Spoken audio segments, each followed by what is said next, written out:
Let's Talk to Animals. My name is Shannon Cutts. I'm an animal intuitive and sensitive, aka an animal communicator, and a Reiki master practitioner here at animallovelanguages.com, where we are doing our utmost to demystify and de-woo interspecies communication and also share all of the possibilities that open up when we begin having these wonderful, rich two-way conversations with our companion animals, with the animals that we partner and work with, and with the animals that we love and our planet. And today we have the ultra wonderful Joan Ranquet from Communication with All Life University, and also the author of this amazing new book, Emotional Freedom Technique for Animals. It's actually releasing this week. And so we're going to be talking specifically about EFT and emotional freedom technique. But first, I just want to give Joan a warm welcome back for your second guest appearance here on Let's Talk to Animals. Thank you so much for having me. You are a pioneer and a leader in the field that I so love and feel so lucky to be a part of. If you're listening or you're watching and you've landed somehow on Let's Talk to Animals, first of all, welcome. And second, if you have not listened to part one, I'll put the link in the show notes below, and you can listen to Joan's story of how she got her start as a communicator so many moons ago and how things have evolved for her. And we're meeting her here today during launch week for her brand new book, Emotional Freedom Technique for Animals. And we're going to be talking much more specifically. Yay, I know. I'm an author myself. My literary agent once said, you don't write a book because you want to write a book. You write a book because you need to write a book. And if you're lucky, you don't go crazy in the interim. This book, which is a first in the field, this is a real labor of love and is packed full of stories and real life examples of how to use EFT, what it is, and how it works. But we want to give you a broad brush overview here today. So you can decide if EFT is something that you want to pursue further, if it's something that may be a good fit for a situation you're facing with an animal, and to put you in touch with direct resources to get started right away. So Joan, I'm going to start right at the beginning, just like we did last time, and ask you how the heck you ever crossed paths with EFT in the first place. Can you just tell us a little bit about what is EFT and how did you discover it? Okay. I'd been a victim of a crime and I could not sleep. I could not sleep. Hypnotism didn't really work. And I'm the type, just so you know, the people that were just here for my weekend workshop had just gone to India with me, and we laughed about how I can sleep through anything. I've always been that way. I can sleep in a busy airport. I can sleep. And so when I couldn't sleep, it really freaked me out. And and obviously it's not good for your health and all sorts of things. Absolutely. I heard about this from the hypnotist that it didn't work with. He said, I just got certified in this new technique called Emotional Freedom Technique. I'll just do it for free since the hypnotism didn't work. And so I went to his office and had the session, and I started sleeping, and I thought, okay, that is crazy great. And so at first I started thinking, and it was so dumb too, right? Like you're doing all this stuff and you don't know. And we'll get into that. Yeah. So I started thinking, if that could work that easily, what about all the people? And I wasn't even thinking about the animals yet, but what about all the people that either had a dog that was attacked or their dog was the attacker, right? The whole leash reactivity thing. Yeah. Or people who had fallen off their horse and were afraid to get back on. And so they'd had some sort of an accident or a trauma. And the horse is like, I'm okay. I'm nervous for them because they're so nervous, but I'm okay. But the person still couldn't get on the horse. And for whatever reason, I had a whole bunch of those kinds of clients at the time. So I went ahead and asked the guy where he got certified, and I took the first round of courses. Then I took more classes, but I started trying it. I do everything at least 100 times for free before I charge. So anybody that had some sort of a trauma, I gave it away as a bonus to their animal communication session. And in no time, I got through 100 people. And so that became another service that I taught, that I implemented in my than when I was an animal communicator. It worked really well. I remember there was one woman who had broken a collarbone and was terrified to get back on the horse. Another woman had a head injury. There was a boxer that had been attacked by somebody and started attacking people and stopped because the person was not as terrified and holding onto the leash in that way. So it really changed animals' behavior to change how the human felt about the behavior. Does that make sense? Absolutely. I mean, to me, it makes perfect sense. And for you listening, if it doesn't yet, don't worry. We're going to keep going. We're going to keep talking about this. So stick with us, okay? So then in 2004, so that was all in Denver. And then I moved to Florida with my then husband. That's a whole like international horse show scene. And I had a lot of clients, and I had a trainer that I rode with, and I knew all of his clients because I'd read all their animals at some point. So one morning he calls me and he said, Joan, you've got to get out to the showgrounds. The Shakespeare, who was a beautiful horse that I knew, is going after ponies. And I'm like, well, I can do this on the phone. We'll just talk to him and find out why he's going after ponies. It's like, no, you need to come here.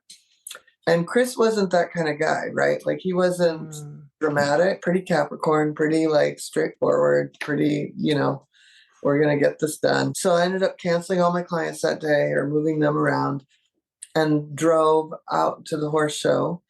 And I've never seen anything like it. I mean, this guy was the most elegant guy on the planet. And here he was. And if you've ever seen a horse lunge at you with just their jaw, it's got a pterodactyl feeling to it, right? It's scary. I watched him. He would jump the jump so that we were in a warm-up ring. And so there had been a million girls and ponies, but they were all terrified. And so a couple of girls came in ponies, and Shakespeare like literally went after the ponies. And Chris, who also, I might add, is possibly one of the most beautiful riders I've ever seen in my life, couldn't contain this horse. I had an idea that I was probably going to tap on him.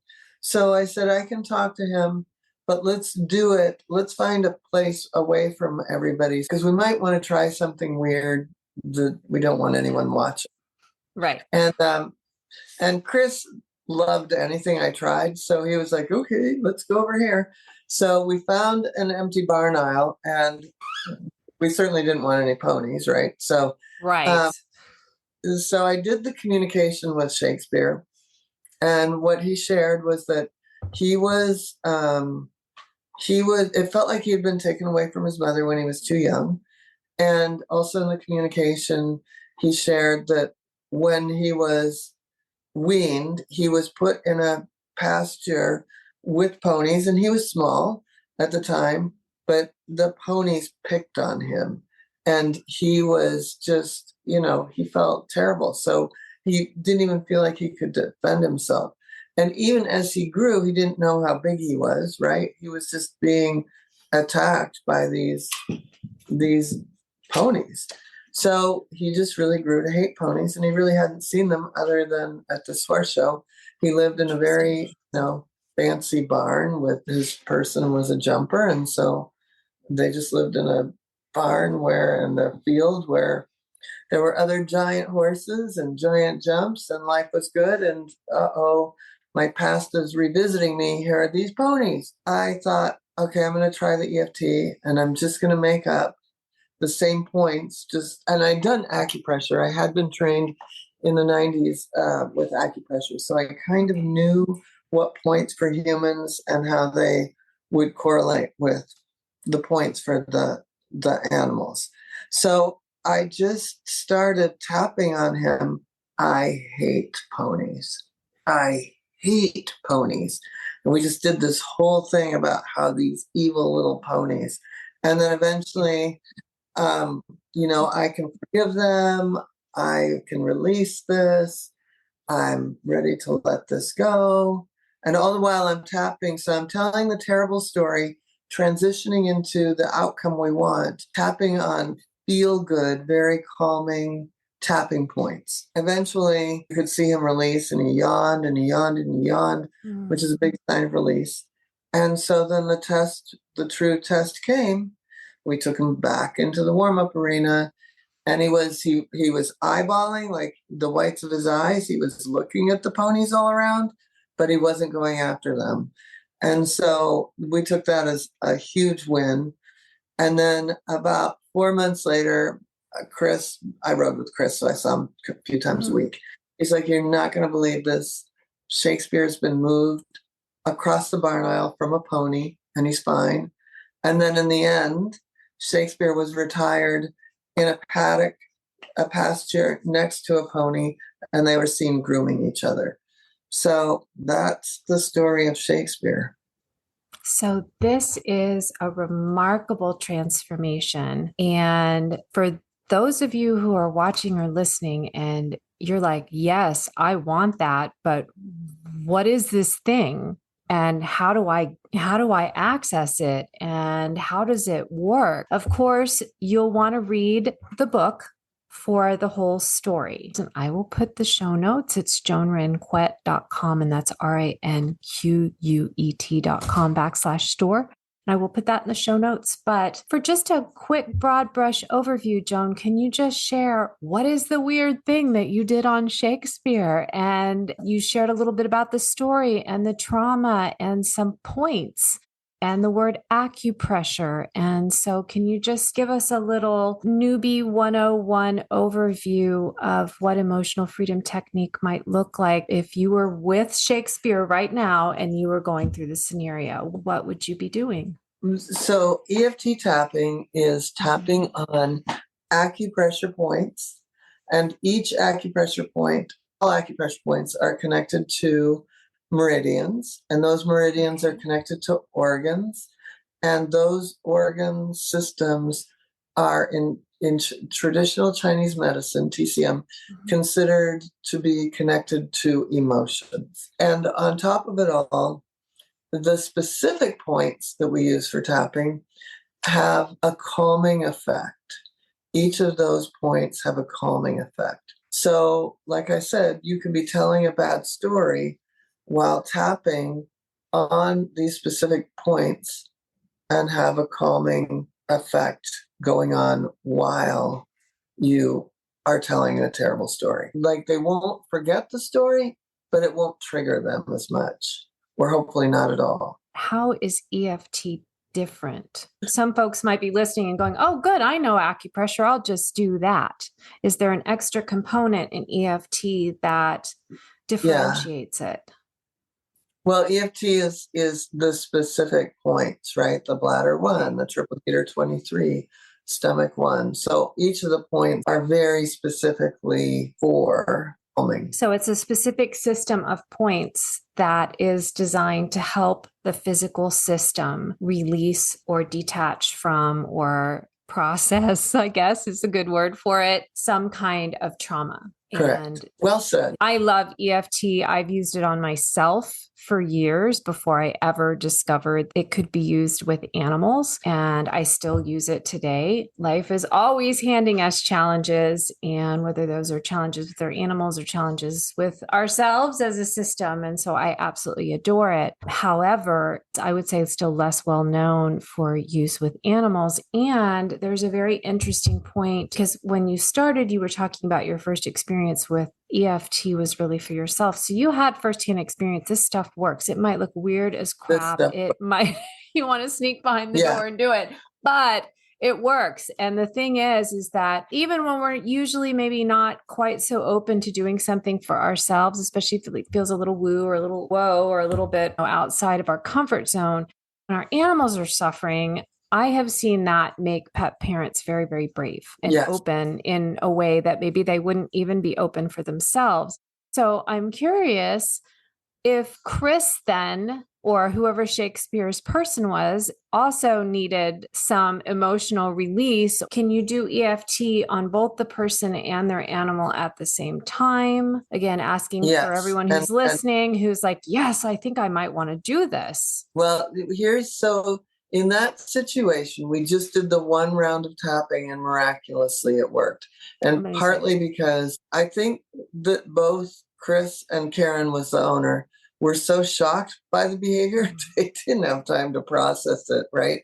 And then it like was gone. So we didn't tap with them at the time. But normally I will tap with the person first, because the person will have their own feelings about the situation, right?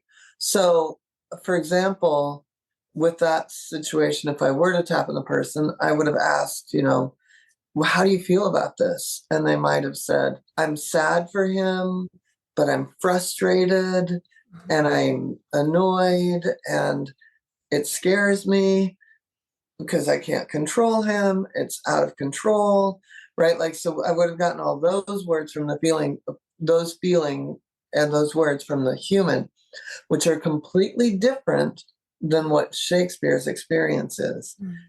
And that's why when people always say, oh, I have anxiety and therefore my animal's mirroring me and he has anxiety. No, he has anxiety for his own reasons. And so we have to break those apart. We might be enmeshed, but the minute we start to break them apart, one or the other can have an anxiety moment, but it's not like some bad biofeedback loop, right? Right. It is simply, this person is experiencing this. So in this case, Chris or Karen may have been frustrated, scared, sad. Yeah, sad for the horse. And the horse was experiencing fear. I'm going to get them back. Those stupid ponies, sort of thing. So that sort of those feelings are very different than what Chris and Karen would have been feeling. But like I said, in that particular instance, it only happened the one time, and it was so terrifying and shocking that I think, they somehow were able to forget it the minute it was happening because it changed so quickly. But most situations, like a leash reactive dog or a cat that's peeing in the house, are situations that come up repeatedly. And so if you think of, like, when I walk down a trail, that trail has a little dip in the dirt, right? Like, because it's been walked on a lot. It's a well-trodden path. Well, often the patterns we get into with our animals are a well-trodden path, meaning here my dog does this and then I do this, right? Like, when my dog gets reactive, I get angry or I get frustrated or so now we're locked into a pattern. So sometimes it takes more than one magical tapping session to break open that pattern, because the pattern can have a lot of pentacles and other things. Like, maybe I had the perfect dog before this dog that did this. And so there's also grief. It's just investigating and breaking it apart and looking at it, helping the person see. So I'll tap with the person because they'll see how much they're feeding into it. And sometimes that's enough, because they also go, oh, I want to be the leader out there on the street. I don't want to be the victim of my dog. I want to show my dog he's safe. So often the person will step into kind of a new role with their animal, if you will. It is a magical transformation indeed, especially because, speaking as a pet parent now, not as an animal communicator, it's very easy to take a look at our animals' issues or challenges or feedback loop behavior patterns and forget that we do have a relationship and that we have our own thoughts and we have our own feelings, and we may be unconsciously facilitating the very thing that we're trying so hard not to do. Transform or to change or to stop. And it can be particularly difficult when, as an animal guardian, to stop and realize, oh my gosh, maybe it isn't some kind of straight, simple mirroring thing, but we're keeping company together. And I know when I'm around anxious people, I tend to get more anxious, even if I'm not aware of their anxiety. And so it's about being aware of myself. It's like, I can't control what's going on with them, but I can control. Right. I have a lot of control over my own inner state. And I feel like that's not just the simple experience of being able to put the story into words and being heard by the EFT practitioner, just having another human to talk to and just share the story, but also being given a practical tool that can help right away. Now, in your story with Shakespeare, it sounds like you were tapping on Shakespeare, and perhaps that's because you had a pre-existing relationship with him. It also sounded like really, I mean, a perfect storm, yes, but also a perfect situation in that Chris had a relationship with you and he was open to animal communication and he was able to call you right away and resolve the issue really quickly. What if we're dealing with like a reactive animal or maybe a rescued animal that is perceived as aggressive and there isn't the ability to tap on that animal? Because I don't want people listening or watching and thinking, well, that sounds great, but I could never tap on my animal, or I could never tap on this animal I'm fostering or working with. How does it work then? So there are several ways you could do it. You could either, I like to actually tap into the air, or I could tap on another animal, or I could just tap on a stuffed animal. All three of those things are called surrogate tapping. Okay. And either way, we have the intention set of I'm getting to that bladder 1 point. Oh, and that's good. So the intention is there that I'm going to transform the situation and that I'm going to calm this animal down. So even if you're not touching the animal, we're still getting through. That's a really important point to make. There's lots of options. You can learn more about all the different options and how to use them as you work your way through Joan's new book. But I also wanted to ask a question in the Shakespeare story, which we're just kind of using as our model today to introduce EFT to anyone who's listening or watching. You initially said, okay, I'll just have a conversation with Shakespeare over the phone. I'll find out what's happening. And then because you've been exposed to EFT and because Chris was so beside himself, and that was so unusual, you decided, well, I'm going to have a conversation and then I'm going to use another modality. And this is something that feels so important to understand about the role of animal communication and how it sometimes is a standalone resource and sometimes it needs to be paired. So I would love for you to share a little bit about what was it that said, this is the thing. I'm not going to do the acupressure first. I'm not going to try essential oils. I'm not going to call a holistic vet. I am going to try EFT right here, right now. Because I had done hundreds and hundreds and hundreds of people, used it on hundreds and hundreds of people for the leash reactivity and the fear of getting back on the horse. And I mean, back in the day, I did probably 7 appointments a day, 4 or 5 days a week. So I was exposed to a lot of people and a lot of animal challenges. And so I, at that point, used it for about 2.5 years on people and had seen dramatic results. And because of that, I was able to just try it. Like, what have we got to lose? Yes. You know? And it sounded like you did have somewhat of an existing relationship with this horse where you were able to pinpoint how very out of character this behavior truly was. Yeah. And not just listening to Chris and saying, well, he's sure freaked out, but is this really that out of character for this animal, and having that relationship? Well, I mean, and that goes, the way that I teach animal communication is really, you know, the first thing you do is you never jump into the, like, why the hell are you doing this? It's, you get a sense of who they are, their essence and their favorite things. So if this is a horse that loves to work, loves to jump, loves to show, loves his person, loves Chris, everybody does, loves, so he's super passionate about everything he does. And then he has this aberrant behavior. Yeah. Then this is extreme. And at that time, it felt like an extreme measure. I'm going to do something quickly. And isn't it brilliant that we have something that we can do quickly that doesn't involve medication or isolation or giving up? And nobody's in trouble here. You get to feel how you feel. But if it's going to affect those around you, if it's going to threaten those around you, then we have to mitigate, bring down those feelings so that you're no longer a threat. You can still not like ponies, but in the end, I found out he was retired with one. So there.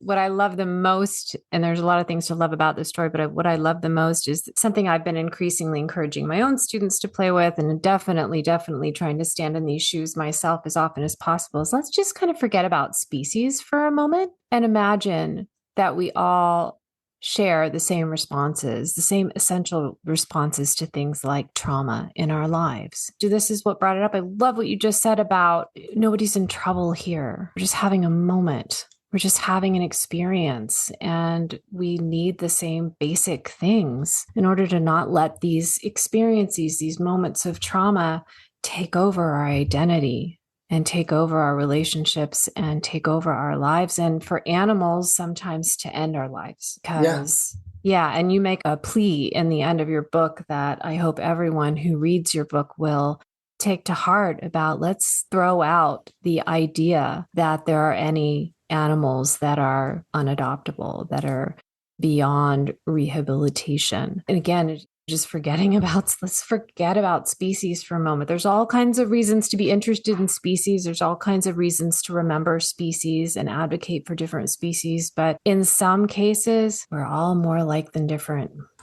If you were in those shoes or those hooves or those paws, you would very likely have the same reaction and need a lot of help too, and a lot of compassion and a lot of healing. If you're listening or you're watching, this isn't designed to be a how-to podcast. This is designed to be an overview, to give you an introduction, to offer you another opportunity to experience something new with your animal, and definitely an alternative to things like there's a place for anti-anxiety medications and antidepressants and things like that, and behavioral training. But this is something else. This is something I would venture to say maybe even deeper. And one thing I wanted to say also is that it's great to be an animal communicator and ask them how they feel. But the way that I've structured the kind of investigation sheets in the book, you don't have to be an animal communicator. And not only that, you can all of a sudden, just in asking these questions and answering as if you are your own animal, you're going to get insights into the whole thing in a way that would have never occurred to you before. And healing then starts right there, right? Because you're all of a sudden going, oh, he's beating up the other cat because then he can go outside. Not because he doesn't like the cat, not because he's an asshole. Oops, sorry. He's a jerk. We know all those words around here. I had a guest last week ask me, can we cuss on here? I was like, absolutely. Okay. Go right ahead. And yeah. So the cat isn't beating someone up because he's a jerk. He's not beating someone up because he doesn't like the other cat. He's beating someone up because you've accidentally trained him that the minute he's rowdy, he can go outside, and that's all he wanted to begin with. And it's so interesting because it actually, I was going to say the word forces, but actually just invites us to turn that camera lens back on ourselves.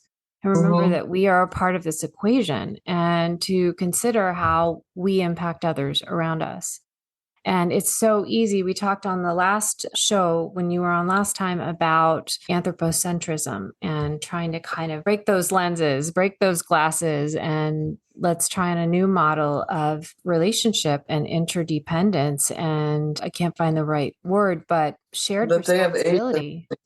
They have agency. And yet we are we're co-creating, but we're kind of the ones that turn off the light and pay the bills and do, we're kind of big sister here. We have advantages in certain ways. We have certain controls, but then our animals find ways. Like we can control so much. And then there are the things that we can't control, like the peeing that you mentioned or the aggression. And I always like to approach my own. I live with 4 different species here, and my own companion animals sometimes do things that are frankly mystifying and also highly aggravating. And to think to myself, to the animal, this behavior always makes sense, invites me to turn that camera lens on myself, and also to try to step into their world, the empathy channel that will draw me into their world and see life from their perspective. And I love that you highlight that not everyone who listens to Let's Talk to Animals has aspirations to become an animal communicator. on any kind of professional or professional volunteer level. I do believe that we're all animal communicators because we're all animals. And we do have those inbuilt pathways. And if they don't always show up, they certainly can in a crisis. And EFT is a great way to explore some of your own intuitive abilities and opportunities. And yet it's not required. It's its own standalone skill that you can develop. And it actually is a great thing to try on yourself. If you're not sure how your animal is going to react, if you're not sure you're ready to try it on your animal yet, start with yourself. If you can't find any recent trauma, think back to when you were in middle school. I'm sure you'll find something. Exactly. And you can try it on yourself first and check it out and just give it a test run. And if it works well for you, then you can give it a try on an animal that you have that you care about that is struggling with something and see how it goes. So, Joan, before we conclude today, of course, I'll put all the notes in the show notes about how to find your book, how to reach out to your team. But I have a couple of closing questions. One, if someone wanted to hire you or hire one of your teachers to do EFT to help them through it. Because I know for me, even if I think I could do it myself, I often really enjoy hiring someone to do it with me the first time. So I get a sense of how the whole thing works together. It's really a great way to do it. I mean, that's probably the best. So if you were to write to assist@joanranquet.com and asked about that, if I have time, I'm happy to do it. If I'm out of the price point, I also have students that need case studies. Excellent. And then in between, like there's some graduates that charge less than me, but do charge. So, just depending on the need and the budget, we can help you. You'll make it happen one way or another. Now, how about for those who may want to add EFT to their own toolkit? How would you direct them in terms of actually studying or maybe getting certified? So then they would want to call my Shannon. I have my own Shannon. I know you do. And so you would write to info@joanranquet.com. Even if you wrote to assist, they would direct you to that. And we do have we're going to have a virtual day at the end of July, online all day on a Saturday. I will be in Boston, for those that'll be in Boston, in September, teaching at Circles of Wisdom for a day. And then we've got courses, online every Thursday, twice a year. We start that energy healing for animals. And so there's all kinds of ways. And eventually there will be all kinds of bookstores around the country that I'll be popping into.